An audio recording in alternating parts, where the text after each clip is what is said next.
And for the first topic, I wanted to talk to or address Melissa. You shared some things about your partner kind of indicating that they wanted to work on the relationship. You signed up for a course, but you feel that they are kind of dragging their heels. They're not really being proactive about setting aside a time to work through the course together. And you don't see much effort on their part and you're feeling frustrated. So, it's difficult because when you're in a relationship, you're really at the mercy of another person who has free will choice to decide not to work on these things and not to put in as much of an effort as you. I'm guessing that in your relationship, you're probably the project manager. Not that that's fair, but that's probably your dynamic where you are generally the go-getter, the organized one, the strategizer, the one who kind of takes lead and takes care of things and makes things happen.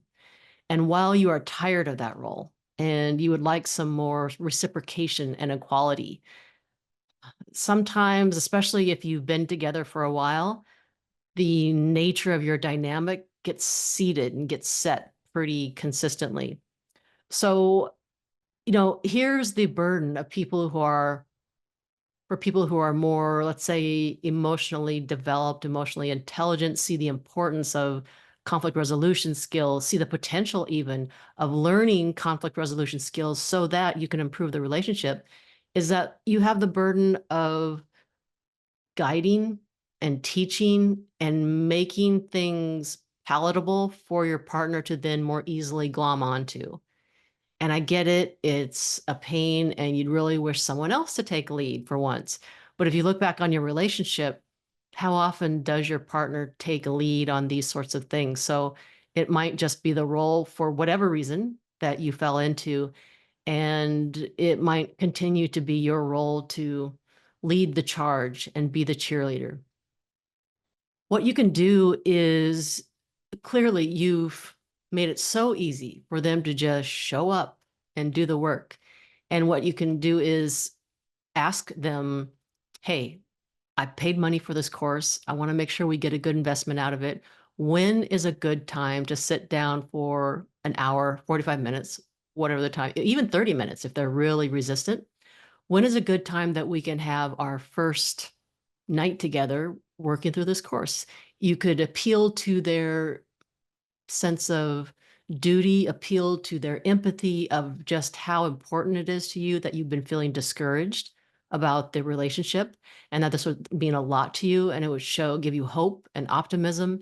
And it would be fun to learn new skills and to really hit home the point that, we need to be taught everything that we learn, that we know in life, and that you don't just come out of the womb knowing how to resolve conflict. So a lot of times people will become resistant to counseling or to reading a self-help book or learning about conflict resolution because they're embarrassed that they don't know how to do it or they don't have a base set of skills of conflict resolution. Perhaps they've felt criticized in the past for not having these skills, not coming to the relationship better prepared. Perhaps there's some shame there that they're navigating, or perhaps they are really skeptical that it's going to change anything. And you could appeal to that side of them where you're negotiating. Hey, let's try it let's put 3 hours into it. Let's put 3 nights into it. And if after 3 nights you don't see any value or I don't see any value or improvement or potential, then hey, we scrap it and we try something else. If you can use your best negotiation skills and try to get them on board to just dip their toe in the water and start wading in versus jumping in the deep end of, hey, I bought this 10-week course and we haven't even started. What's our problem? To make it put it more into bite-sized chunks that they can get on board with. But yeah, when it comes to a partner, there's a difference between being willing to do the course with you and taking lead on the course. Those are two very different things. And it sounds like it's their nature, your partner's nature, to not take lead on these sorts of things and to come into somewhat of acceptance in that. Because I get that you're kind of over it at this point, but what is your goal? Is your goal to work through this course? it means you might have to be the more mature person. You might have to be the one with the vision and push this forward. So I'd love to hear your feedback on maybe you've tried all these things and it's still failing. And come back to the table and let me know what your challenges are, or maybe try some of these things and give feedback on that. But I'd love to hear an update on it. So hope this helps. Thank you.